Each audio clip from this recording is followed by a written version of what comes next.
여러분 혹시 레고나 뭐 건담 프라모델 생각만 해도 좋죠. 벌써 미소를 띠는데 또는 뭐 내가 정말 갖고 싶었던 뭐 어떤 퍼즐이라든지 그런 것들 맞춰본 적 있죠.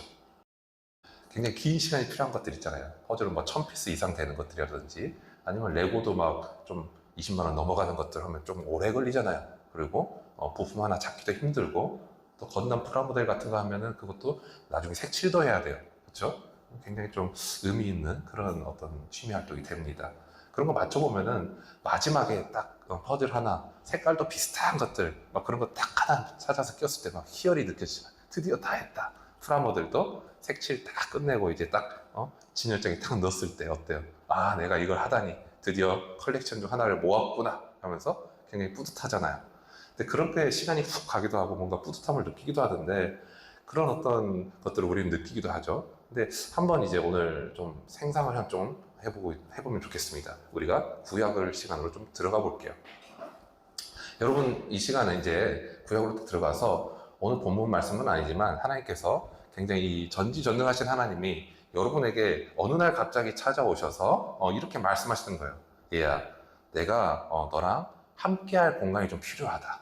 근데 그걸 지으려고 하는데 너의 손이 좀 필요해. 라고 좀 도와줘. 근데 이게 설계도야. 라고 하는 그런 메시지를 받은다면 어떨 것 같아요? 기분이 굉장히 좀 묘하겠죠. 그리고 굉장히 좀 등골이 좀 오싹하기도 하고 기분이 좋기도 하고 여러 가지 마음이 들 겁니다. 자, 하나님께서 말씀하신 어떤 성막을 생각해 보면 어떤가요? 바로 그것과 비슷한 것 같아요. 우리가 프라모델을 한다든지 그런 것도 기분이 좋은데 우리가 믿고 사랑하고 지금 따라가는 존재인 하나님께서 우리에게 어떤 설계도를 주신 겁니다. 그리고 그것을 너와 내가 함께하는 공간으로서 내가 지금 너에게 주고 싶다라고 얘기하는 거예요. 지금 이제 이스라엘 백성들이 애굽에서 막 탈출한 상황이에요. 그리고 이제 광야 한복판에 있습니다. 사방은 다 모래예요. 바람도 막 붑니다. 그리고 너무나 햇살은 뜨거워요. 내일 그리고 당장 뭘 먹어야 될지도 잘 모르겠습니다. 만나를 주시긴 하지만 여전히 배고파요. 여전히 목마릅니다. 막막해요. 불평이 막 사방에서 쏟아져 나오죠. 언제까지 우리가 이렇게 살아야 될까? 우리가 애굽에서 지금 모세를 따라 나오긴 했지만 여전히 힘들다라는 그런 불평도 많이 나올 겁니다. 미래가 불안한 거죠. 우리가 어디로 가야 될까? 한마디로 얘기하면은 우리나라 말로 집도 절도 없는 그런 신세라고 할 수 있어요. 근데 그때 하나님께서 자, 여러분들에게 나타나서 어떤 율법적인 어떤 목록들 있죠? 이건 규칙이야, 절차야. 이거는 꼭 지켜야 되라면서 이렇게 어떤 매뉴얼을 툭 던져준 게 아니라 이제 내가 너와 함께 하고 싶다. 내가 너와 함께 갈 성소가 있어. 근데 이걸 우리가 함께 갈 집인데 내 집인데 이걸 지어줘라고 말씀하시는 겁니다. 자, 이걸 그때 당시로 생각해 보면 이게 굉장히 파격적인 제안이에요. 왜냐하면 그 당시에 신들이라고 생각하면 이방 신들이라고 생각하면 함께 한다는 개념이 없거든요. 함께 한다는 개념이 아니라 저 멀리 온 거 하늘에 존재하는 어떤 하늘에 있거나 하늘을 주관하는 신이라든지 바다를 주관하는 신이라든지 그쵸? 폭풍, 번개를 주관하는 신이라든지 이런 신으로 어떤 공간을 지배하고 어떤 지방을 지배하는 신으로 개념을 잡고 있기 때문에 함께 한다는 개념이 없었어요. 근데 그 신이 우리가 믿는 신이 우리와 함께하기 위해서 어떤 공간을 위해서 설계도를 주고 내가 너와 함께한다는 그 개념으로 다가왔다는 게 굉장히 신선한 거죠. 어, 그런 하나님을 우리가 바라보게 되는데 근데 여기서 우리가 한 가지 질문이 생겨요. 첫 번째는 그렇게 전능하신 하나님이에요. 전지전능하신 하나님이라면 그 하나님이 뭐가 아쉬워서 인간에게 손을 빌려서 집을 지으려고 하신다라는 그런 질문이 생겨요. 그냥 하나님이 전능하시니까 하나님이 말씀으로 또 생길지니라 하고 하면 성공이 딱 생길 수 있잖아요. 근데 그렇게 안 하시고 왜 굳이 우리와 함께 하기를 원하신 것일까요? 왜 함께 일하기를 원하신 것일까요? 그게 첫 번째 질문이에요. 그 두 번째 질문은 자 이제 그렇게 성막이 지어졌습니다. 성막이 지어졌는데 성막은 어떻게 보면 굉장히 좀 그 당시 텐트와 좀 다르게 지었잖아요. 좀 특별하게 지었어요. 여러 겹으로 지었고 딱 설계도가 있고 그렇게 꼼꼼하게 지었는데 근데 어떻게 보면은 그런 어떤 특별한 공간만은 아니라는 거예요. 그 거룩하신 하나님이 죄인인 우리와 만나기 위해서 주어진 공간인데 그 공간 안에서는 또 만나기 위해서 특별한 방법이 필요했다는 겁니다. 그게 제사예요. 피 흘림이라는 게 필요했던 거죠. 어떻게 보면 굉장히 좀 잔인하고 무서운 방법이기도 해요. 근데 왜 그 피가, 제사가 꼭 필요했을까라는 거예요. 그게 두 번째 질문입니다. 자, 오늘은 이 두 가지 질문을 통해서 우리가 왜 함께 지어야만 했는가라는 첫 번째 질문과 왜 그리고 제사, 이 피 흘림이 왜 꼭 필요했는가라는 그 두 번째 질문을 가지고 오늘 성경 안에서 답을 좀 찾아보고자 합니다. 여러분, 하나님은 왜 그리고 어떻게 하나님의 이 집을 지으시려고 한 걸까요?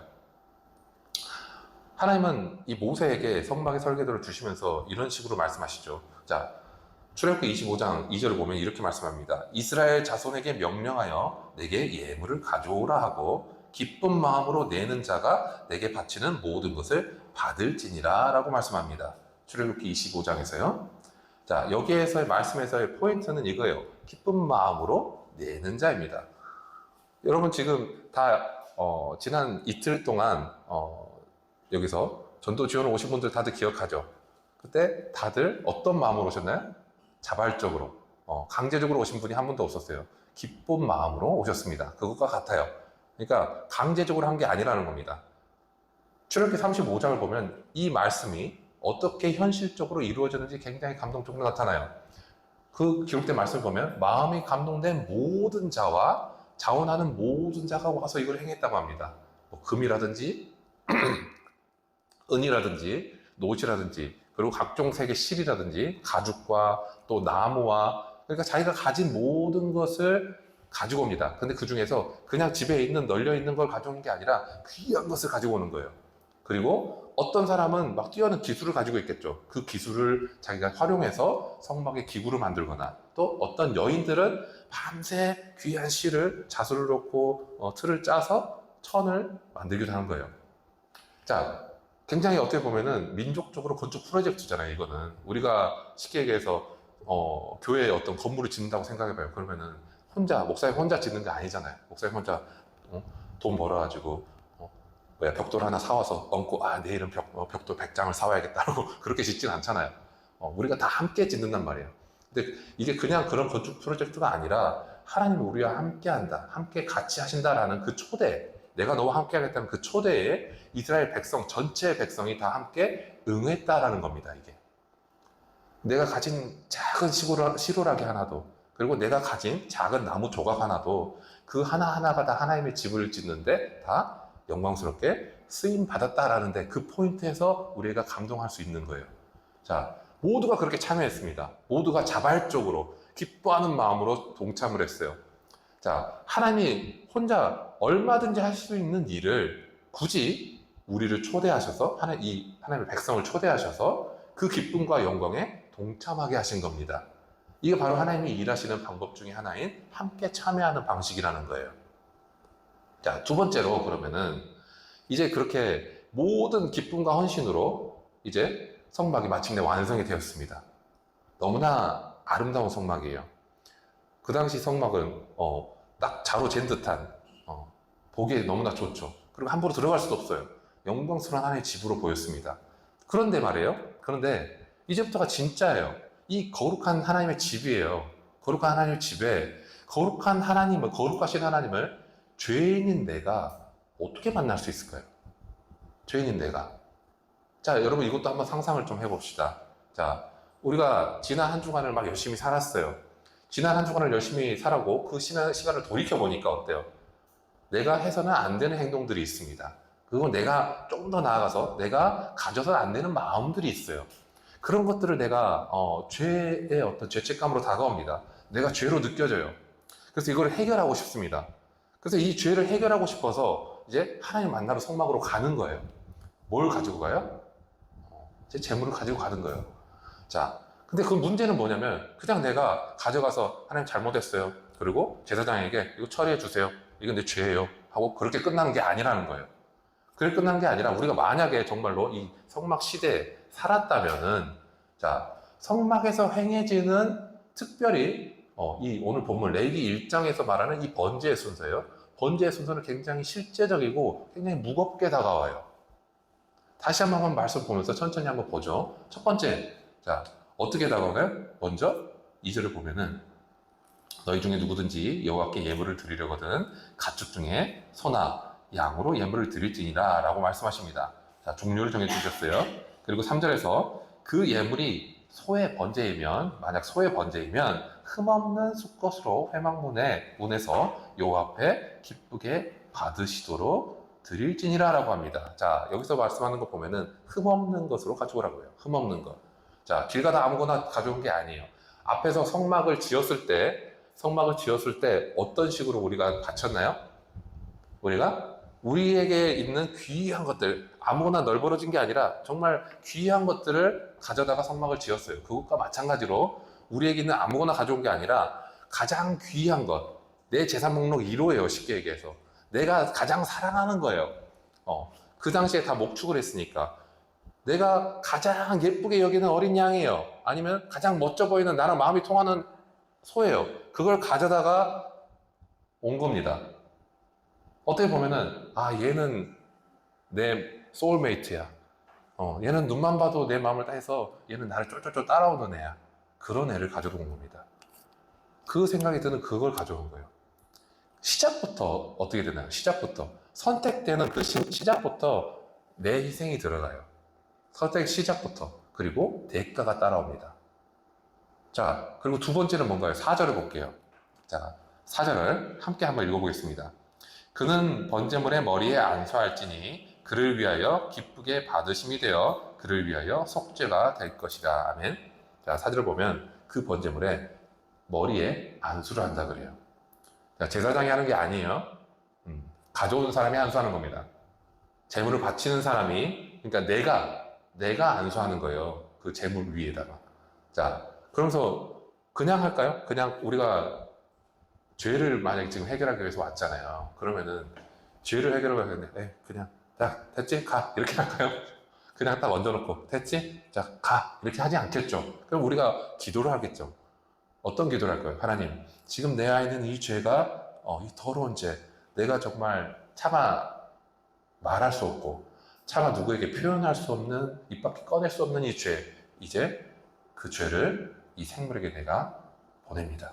전가시킵니다. 이게 넘어갑니다. 내 죄의 책임을 이 재물에게 전가합니다. 라는 그런 처절한 고백을 하면서 속으로 그렇게 안수를 하겠죠. 이때 내 죄의 무게가 내 손의 압력만큼 느껴질 수도 있어요. 이 죄의 무게가. 자, 그리고 여러분 여기서 가장 충격적인 부분이 나옵니다. 5절로 넘어가 볼게요. 5절. 5절도 함께 읽겠습니다. 그는 여호와 앞에서 그 수송아지를 잡을 것이요. 여기까지만 읽을게요. 자, 그는 여호와 앞에서 그 수송아지를 잡을 것이요라고 합니다. 자, 세 번째는 뭐예요? 내 손으로 이 생명을 끊어야 된다는 거예요. 내 손으로. 여기에서의 그는 전문 도축업자가 아니에요. 우리 지금은 우리가 고기를 먹을 때 도축업체에서 다 도축을 해주고 다 먹기 편하게 다 이렇게 각을 떠서 이렇게 부위별로 이렇게 다 해주니까 우리가 쉽게 먹잖아요. 근데 그런 업체가 있는 게 아니에요. 그리고 우리가 흔히 생각하는 그 제사장에게 그냥 넘겨도 제사장이 이렇게 했다라는 게 아닙니다. 바로 재물을 가져온 내가 하는 거예요. 내가 직접 내 죄를 대신한 양에게 내가 안수를 하고 죄를 넘겼고 내가 직접 이 재물을 죽이는 겁니다. 자, 이 재물은 어떤 존재예요? 선택부터, 아까 처음에 첫 번째 선택부터 내가 사랑하던 존재였어요. 내가 가장 아끼던 존재였어요. 내가 가장 좋아하는 프라모델, 내가 가장 좋아하는 게임 목록, 내가 가장 좋아하는 옷들 있죠? 음악, 뭐 여러 가지 있겠죠? 내가 가장 사랑하는 것들이에요. 시작부터 희생과 대가가 따른다 했습니다. 그것을, 내가 사랑하는 것을 내가 직접 잡아야 돼요. 손이 덜덜 떨리겠죠. 얼마나 힘들까요? 얼마나 힘들까요? 이걸 생각하면 아브라함이 생각나기도 해요. 아브라함이. 자, 아브라함은 지금 말할 수는 없고, 자, 그러니까 내가 방금 전까지 내 손길 안에서 숨을 쉬고 있는 존재예요. 같이 생활했고, 그 생명의 온기가 느껴지고, 그 존재가 내 손에 의해서 피를 흘리면서 눈동자에서 생기가 없어지고, 마지막 숨이 팍 나가는 그걸 느껴야 됩니다. 그걸 느끼는 거예요. 그 뜨거운 피가 내 손에 묻습니다. 그 피 냄새가 내 몸에 막 묻어요. 자, 이런 것을 하면은, 자, 죄라는 것을 우리가 좀 한번 얘기해 볼게요. 여러분, 죄 하면은 어떻게 생각이 돼요? 죄하면 우리가, 나 나쁜 생각 먹었어. 나 엄마에 대해서 조금 나쁜 생각 먹었어. 나 친구에 대해서 조금 안 좋은 생각을 했어. 아니면 다른 사람들을 향해서 내가 조금 좀 안 좋은 생각들을 했어. 라고 해서 어떤 이런 나쁜 생각이나 그리고 또는 내가 좀 해서는 안 될 걸 하는 어떤 실수한 것 같아. 내가 이건 하면 안 됐었는데 내가 좀 이건 좀 큰 실수를 한 것 같다라고 생각할 수 있어요. 우리 죄에 대해서. 근데 죄는 말이에요, 여러분. 죄는 반드시 죽음이라는 것을 가져와요. 반드시. 죄라는 것은 죽음과 연결되어 있어요. 그래서 죽음을 가져온다는 것을 우리가 봐야 돼요, 사실은. 근데 그것을 시청각 교육을 굉장히 잘해 주신 게 이 제사예요. 내 죄로 인해서 내가 사랑하는 존재가 죽습니다. 피를 흘려요. 마지막 숨을 내뱉고 눈동자에서 생기가 탁 풀어지면서 죽습니다. 그 냄새와 모든 것을 다 온몸에 새기는 시간이에요. 온몸에. 그래서 하나님은 우리가 죄의 대가에 대해서 이렇게나 무겁고 죄의 대가가 이렇게나 실제적이고 이렇게나 내가 개인적으로 내 삶에 직접적으로 연관되어 있다는 것을 보여주시기를 원하셨던 겁니다. 이것이 하나님께서 우리를 만나시는 두 번째 방법 중에 하나예요. 직접적인 참여예요. 네 죄가 얼마나 무겁다라는 거예요. 그 죄에 대한 직면이죠. 이게 두 번째 하나님의 우리를 만나주는 겁니다. 자, 여기까지 우리가 좀 무엇을 보았는지 다시 한번 정리해 볼게요. 자, 성막을 함께 지었습니다. 거기에는 기쁨이 있어요. 동참하기 위해서 어떤 축제 현장과 같고 그걸 준비하는 과정에서 엄청난 기쁨이 있고 단합력이 생기고 서로 간에 알게 되고 뭘 하나님께서 준비하시는지 막 희망이 찾아 있고 소망이 있습니다. 그래서 마지막에 지어졌을 때 굉장히 희열도 느껴지고 우리가 그 안에서 우리가 한 민족이다. 이 하나님이 우리가 믿는 하나님이야. 저분은 굉장히 거룩하신 분이야라는 그런 좀 긍정적인 면을 볼 수 있죠. 성막을 지을 때는. 근데 이제 막상 성막을 짓고 나니까 그 안에서 우리가 꼭 지켜야 되는 것들을 보면은 굉장히 무거운 것들이에요, 사실은. 희망보다는 어떻게 보면은 절망에 가깝고 매번 그걸 갈 때마다 우리는 내가 사랑하는 것을 골라야 돼요. 내가 사랑하는 것을. 매번 갈 때마다. 내가 가장 사랑하는 것에 대한 아픔을 항상 느껴야 됩니다. 갈 때마다. 어떻게 보면 고통으로 느껴져요. 첫 번째는 희망이었는데 두 번째는 고통처럼 느껴집니다. 자, 이 두 가지에 굉장히 매우 다른 종류의 참여잖아요. 다른 종류의 참여를 통해서 우리가 하나님은 어떤 분이시고 또 그분이 우리와 어떤 관계를 맺고자 하시는지에 대해서 굉장히 중요한 두 가지 원리를 우리가 한번 발견해 볼 수 있어요. 그러니까 첫 번째로 하나님은 우리에게 굉장히 친근하게 다가오시는 분이라는 거예요. 이 친근함이라는 것은 우리가 느끼는 친근함이 아닐 수 있다는 거예요. 그러니까 우리로 하여금 온몸으로 죄의 대가를 가르쳐 주시는 분이라는 겁니다. 온몸으로. 우리는 보통 죄를 굉장히 가볍게 생각해요. 죄를. 아까도 말씀드린 것처럼 실수라고 생각하는 경향도 있고 나의 부족함, 그러니까 이만큼 내가 돼야 되는데 내가 좀 부족해 라고 생각하는 경향도 있어요. 죄에 대해서. 그러니까 아직 안 된다는 거예요, 그게. 그리고 대부분의 사람들이 이 말을 가장 많이 해요. 저도 많이 하는 말 중에 하나인데 그럴 수 있다는 거예요. 그럴 수 있죠. 왜? 사람이니까. 그럴 수 있죠. 이렇게 말하면서 죄가 만약에 여러분 죄가 어떤 물질로 보여진다고 생각을 해보세요.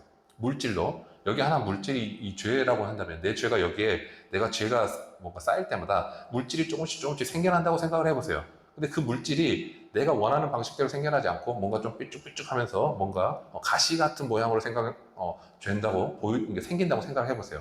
그렇게 물질로서 만약 죄가 보인다면은 우리는 말이에요. 이 죄를 내가 보이는 날카로운 모서리 있잖아요. 그리고 나를 찌르거나 상대방을 찌르는 것 같은 그 모서리를 좀 보기 좋게 둥글게 깎아내려고 한다는 거예요. 그게 우리가 실수라고 생각한다든지 좀 내가 부족함이라고 생각한다든지 아니면 그럴 수 있죠라고 하는 그런 반응으로 죄의 모습 그대로를 인지하는 게 아니라 좀 괜찮아. 그럴 수 있어. 실수야. 이렇게 깎아낸다는 거예요. 죄를. 우리가 그런 성향이 있다는 겁니다. 근데 하나님은 그렇게 죄를 다루지 않으신다는 거예요. 죄는 죄란 겁니다. 왜냐하면 죄는 하나님의 거룩한 성품에 대해서 부합되지가 않아요. 함께 할 수가 없다는 겁니다. 그리고 하나님의 그 질서에 부합되지가 않습니다. 파괴하는 거예요. 그렇기 때문에 하나님은 이 레위기를 보면은 교육 시스템으로 봐보세요. 레위기를. 교육 시스템을 보면은 이스라엘 백성이 죄의 무게를 그냥 머리로, 지식으로만 아는 게 아니라 온 몸으로, 내 삶으로 다 느끼도록 하셨어요. 이 죄에 대한 무게를. 한번 생각을 해보세요. 내가 아끼던 양이 채원입니다. 내가 내 죄를 얘한테 넘겨야 돼요. 그때 얘가 맥박이 느껴지겠죠. 체온이 느껴지겠죠. 그 내 손으로 이 생명을 끊을 때 그 감각. 죄송한 표현입니다. 조금 실제적으로 해볼까요? 서걱서걱 하는 그 느낌. 피가 콱콱 나오는 그 느낌. 그걸 느껴야 돼요. 어때요? 피 냄새 나죠? 자, 어떻게 보면 세상에서 자녀를 교육시키는데 그렇게까지 잔인하게 교육시키는 사람은 아마 없을 거예요. 그렇죠? 근데 하나님은 죄에 대해서는 그렇게 하셨다는 겁니다. 이런 하나님이 한편으로는 누군가는 이렇게 생각하실 수 있어요. 아, 너무 잔인하신 분이다. 어떻게 그렇게까지 하셔? 그렇게 생각할 수 있어요. 근데 이건 하나님이 잔인하신 분이라서가 아니에요. 잔인해서가 아닙니다. 그만큼 죄에 대해서는 용납함이 없다는 거예요.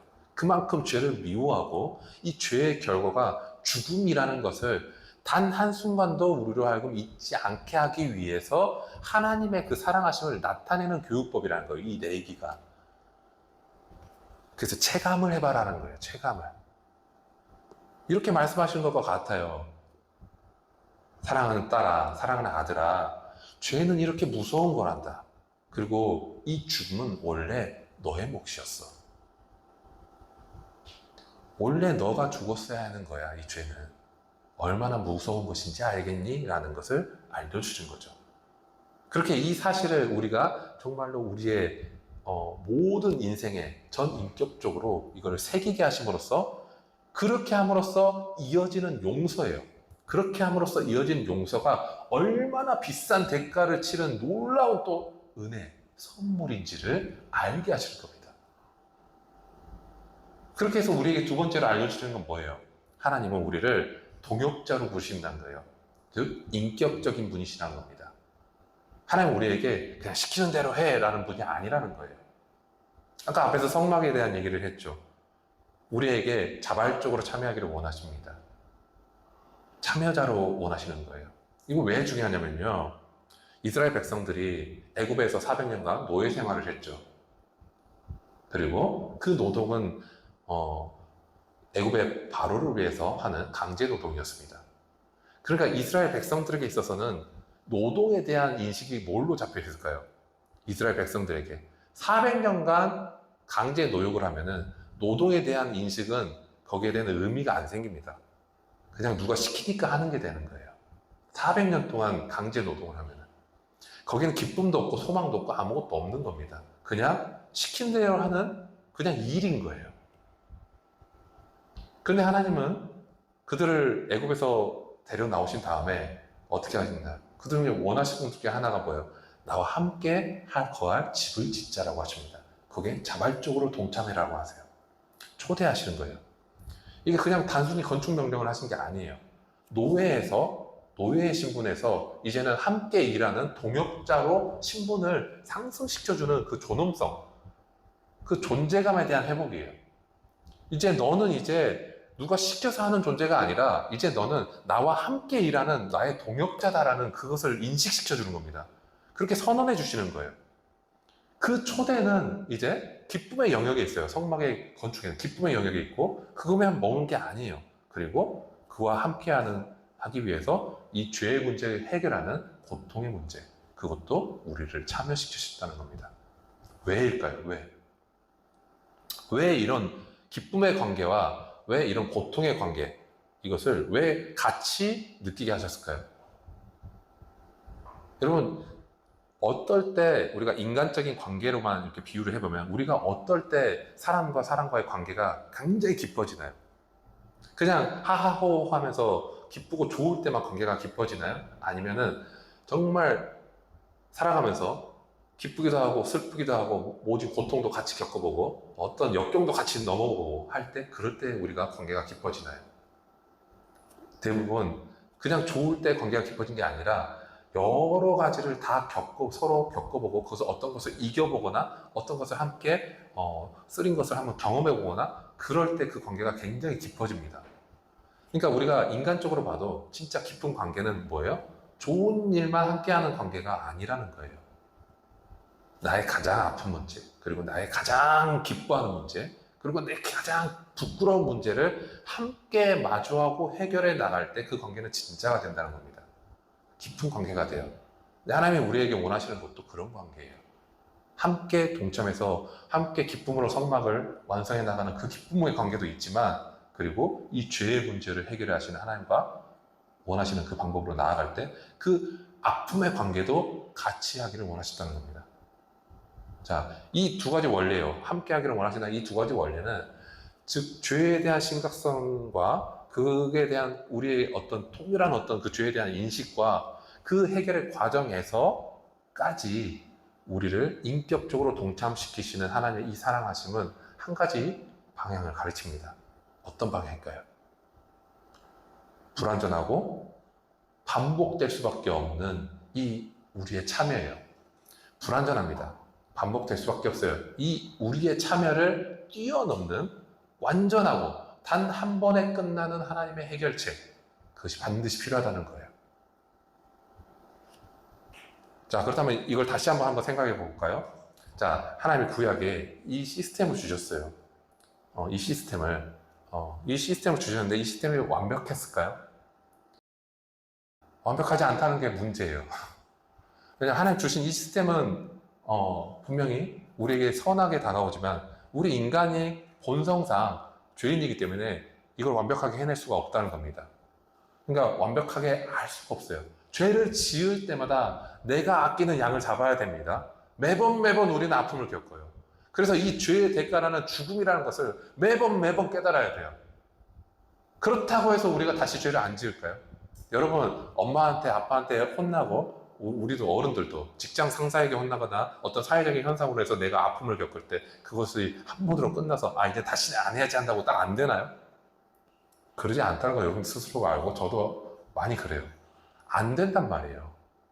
안 돼요. 우린 너무나 연약해서 어제 제사를 드렸고 어제 내가 사랑하는 존재를 내가 죽였어도 오늘 또 넘어져요. 오늘 또 넘어집니다. 그리고 내일 또 죄를 짓는 존재가 우리예요. 어제 내가 사랑하는 존재를 죽였어도 내일 또 짓는단 말이에요.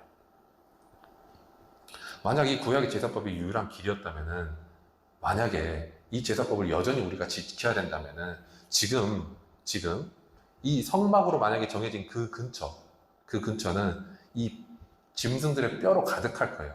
한쪽에 진짜 산같이 쌓여있겠죠, 뼈가. 그리고 우리 손은 매번 피냄새가 가득할 거예요. 매번 그렇게 해야 된다면 어떨까요? 여러분, 아플 때 우리가 뭘 먹죠, 보통? 약을 먹죠. 약을 먹어요. 그러면 우리가 이걸 계속 해야 된다면 이거는 아플 때 먹는 어떤 약과 같아요, 사실은. 근본적으로 치료를 안 해요. 진통제라고 해볼까요? 진통제와 같아요. 머리 아플 때 두통약 먹으면 잠시 통증을 잊게 해줘요. 잠시. 그러니까 사실은 진통제와 같은 거는 마비시키는 거거든요. 마취시키는 것 같아요. 그러니까 내가 그 약을 먹으면 잠시 그 고통은 잊게 해줘요. 통증은 잊게 해줘요. 근데 그 약을 먹은다고 해서 내가 통증의 진짜 근본 원인인 병 자체를 고쳐주지 않는다는 거예요. 그리고 약초가 떨어지면은 또 그 고통은 나에게 찾아옵니다. 그럼 반복돼요. 구약의 제사는 그런 것과 같습니다. 죄로 인한 두려움이 있잖아요.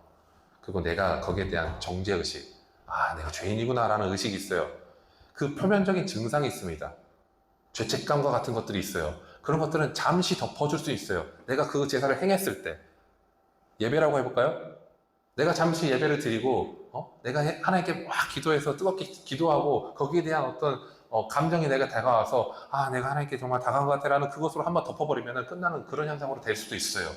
근데 그것을 그냥 덮는 형식으로만 이렇게 해버리면은 우리 안에 깊이 뿌리 박힌 이 죄성이 있어요. 그 죄의 본성과 하나님 앞에서 내가 나는 죄인이라는 그 정죄라는 질병과 같이 그 병 자체의 원인을 뿌리 뽑지 못한다는 거예요. 이렇게만 한다면. 그래서 모든 제사는 계속 반복되는 겁니다. 계속 반복되어야만 했던 거예요. 왜? 그럼 계속 덮는 형식으로 되는 거니까. 이 끝없는 반복은 그 자체로 절규와 같아요. 나는 이거 그만하고 싶어요. 이거 부족해요. 난 진짜가 필요합니다. 진짜 한 번에 좀 이걸 좀 해결하고 싶어요. 무슨 말이야? 복음이 필요해요. 진짜 복된 소리요. 나를 정말 이것에서 벗어나게 해주고 나로 하여금 정말 이걸 해결할 수 있고 정말로 내가 할렐루야 아니면 나 이제 살았다 만세라고 외칠 수 있는 그런 진짜 복된 소식이 필요해요. 나는 외친 것 같아요. 그리고 마침내 인류 역사상 가장 중요한 순간에 하나님이 그 외침에 응답하셨습니다. 먼저 하나님은 어떤 돌과 나무로 지은 그런 성막에 머물지 않으시다고 말씀하세요. 요한복음 1장 14절을 보면 이렇게 말씀하시죠. 말씀이 육신이 되어 우리 가운데 거하시매라고 합니다. 여기서 거하시다라고 했는데 여기 거하다라는 헬라어 단어는 문장 그대로 하면은 장막을 치다라는 것과 같아요. 성막을 세우다라는 것과 같은 뜻입니다. 그러니까 출애굽기 25장 8절에서 내가 그들 중에 거할 성소를 그들이 나를 위하여 짓되라는 그 말씀과 연결되는 거예요. 그러니까 이 말은 무슨 말인가요? 하나님께서 더 이상 천으로 된 장막 안에 머무르지 않으시고 예수 그리스도라는 그 육신을 입고 이 땅 가운데 성막으로 거하셨다라는 그런 말씀이에요. 여러분, 예수님은 단지 하나님 말씀을 전하는 분이 아니에요. 하나님 말씀을 대변하는 분이 아닙니다. 선지자가 아니에요. 하나님 자신이 육신을 입고 오셔서 우리 가운데 오신 분입니다. 우리와 함께 거하시는 하나님의 걸어다니는 성전이에요. 그래서 임마누엘이신 분이에요. 그래서 우리가 그토록 갈망하던 영원하고 완전한 제물로서 하나님과 진짜 만남이 되기 위한 자리가 이제 예수님 안에서 이루어지는 거예요. 그래서 히브리서 9장과 10장을 보면 이런 걸 계속 증거를 해요. 구약의 제사와 구약의 제사는 이 성막은 오실리의 모형이었고 예수 그리스도는 참된 하늘 성소에 단번에 영원한 제사를 드리신 대제사장이다 라고 이런 식으로 표현을 해요. 히브리서 9장 10장을 보면. 근데 이게 전부가 아니라는 거예요. 자, 세례 요한이 예수님을 딱 처음 봤을 때 뭐라고 하나요? 보라, 세상 죄를 지고 가는 하나님의 어린 양이로다 라고 그렇게 외치죠. 이 세례 요한의 외침을 보면은 이 한 문장 이 외침에 구약 전체에 기다린 그 간절함이 담겨 있어요. 보라, 세상 죄를 지고 가는 하나님의 어린 양이로다. 그 간절함이 담겨 있어요. 레위기에서는 오늘 본문에서 봤듯이 죄인인 내가 직접 끌고 와서 내 손으로 잡아야만 했던 그 불완전한 양이 아니라 그 불완전한 제물이 아니라 이번에는 하나님께서 직접 준비하신 완벽하고 흠없는 어린 양이 나타나신 겁니다. 구약의 양은 내 죄를 잠깐 덮어주는 역할을 했어요. 하지만 하나님의 어린 양이신 예수 그리스도는 세상 죄를 완전히 지고 가시는, 즉 그것을 제거하고 완전히 폐기 처분하시는 그런 분이셨다는 거예요.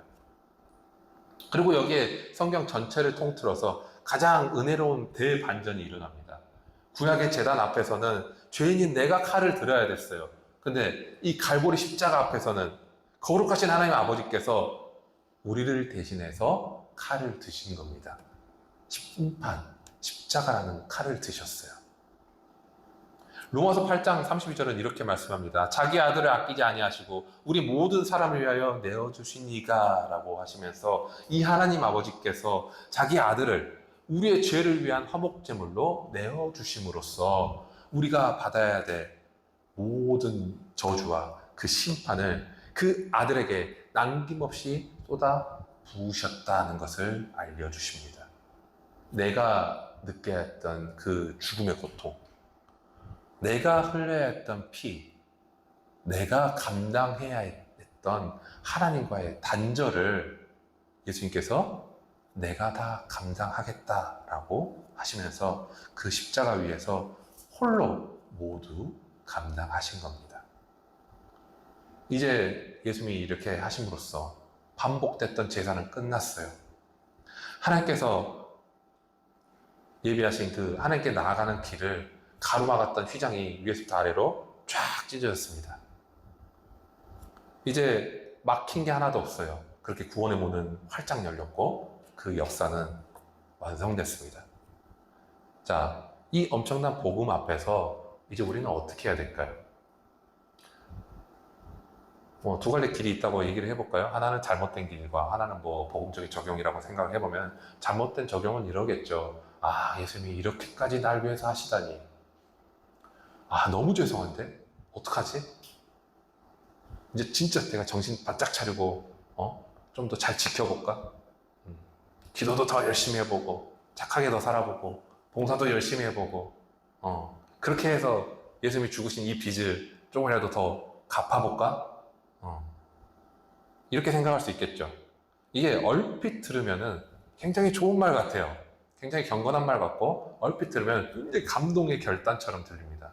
근데 이게 이 생각의 중심에 여전히 뭐가 있나요? 내가 뭘 해야 한다는 부담이 있어요. 이 생각의 중심에는 내가 뭘 해야 한다는 부담이 있습니다. 그래서 결국 그거는 은혜에 대한 감사가 아니라 다시 율법의 무게로 돌아가는 것이에요. 그래서 복음을 또다시 내가 뭔가를 하니까 또 하나님이 뭘 해주겠지라는 거래 형식으로 또 바꿔버린 겁니다. 이거는 거래 형식으로. 이걸 예를 들면 이런 거예요. 마치 우리가 만약에 우리가 감당할 수 없는 한 100억 정도의 빚이 있다고 생각해 보세요. 100억 갚기가 쉽지 않겠죠. 불가능해 보여요. 근데 이 100억을 탕감해 줬습니다. 누군가가. 그 탕감을 해줬는데 그 사람에게 내가 빚을 갚겠다고 내 주머니에 지금 당장 있는 한 100원을 동전을 들고 와서 아 정말 감사한 그리고 죄송한데 내가 빚 갚으러 왔으면서 100원짜리 동전을 딱 주는 거예요. 지금 시대에. 그러면 그 사람이 어떻게 느낄까요?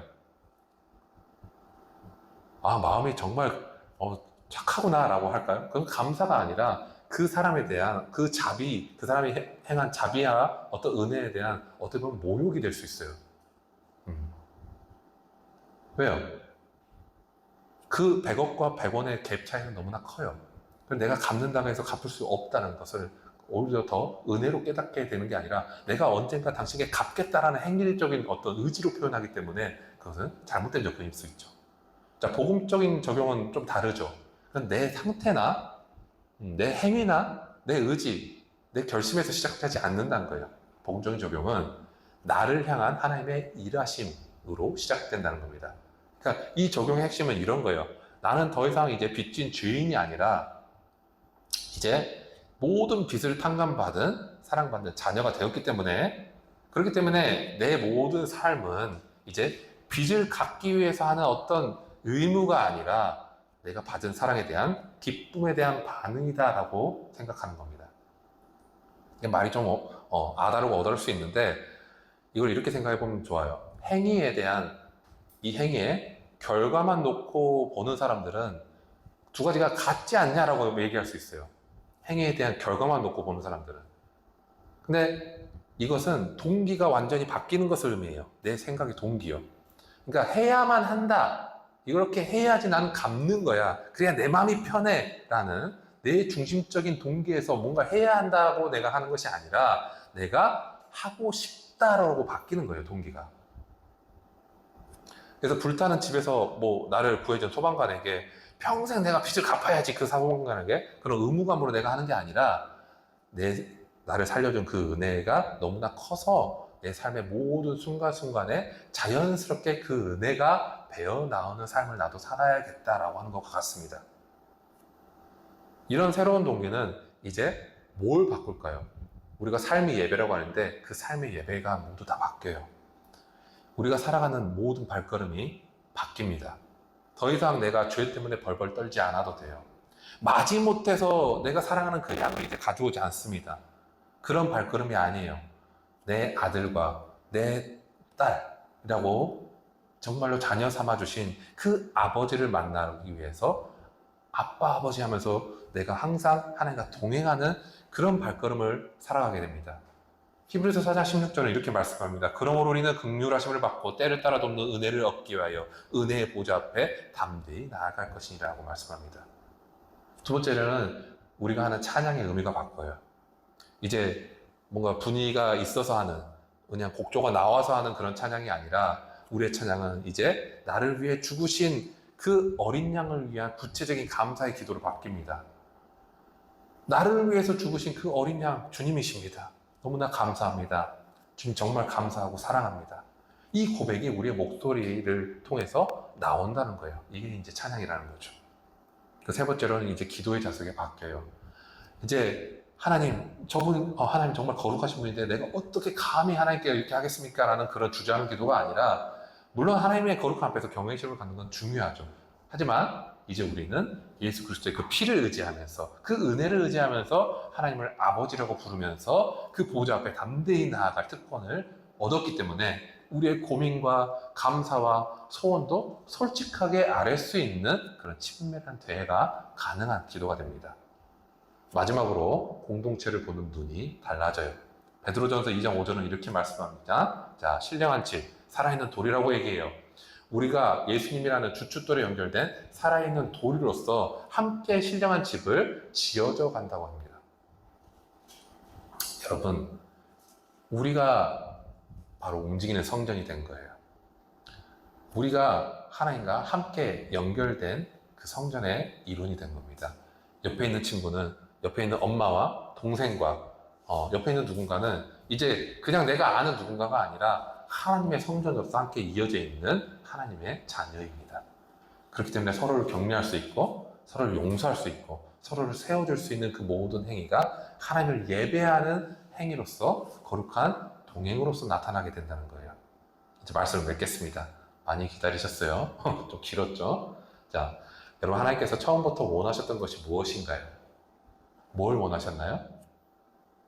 그분은 단지 여러분에게 인간적으로 그냥 뭔가 강압적인 명령을 내리신 게 아니라, 멀리서 지켜보시는 분이 아니라, 그리고 심판을 그냥 막 때리시는 분이 아니라 직접 그들 가운데 거하시면서 함께 하기를 원하시는 분이 우리 하나님이셨습니다. 에덴 동산에서부터, 그리고 광야에서 성박시대부터, 그리고 예루살렘 성전까지, 그리고 마침내 육신을 입고 오신 이 예수 그리스도까지, 하나님은 모든 이 일하심은 한 방향으로 가리킵니다. 내가 너희와 함께 하겠다는 겁니다. 우리는 그 약속의 성취를 십자가에서 보았습니다.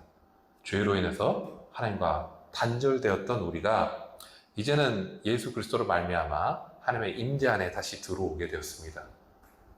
이제는 우리가 다 알겠지만 하나님이 이제 어떤 공간에 머무시는 분이 아닙니다.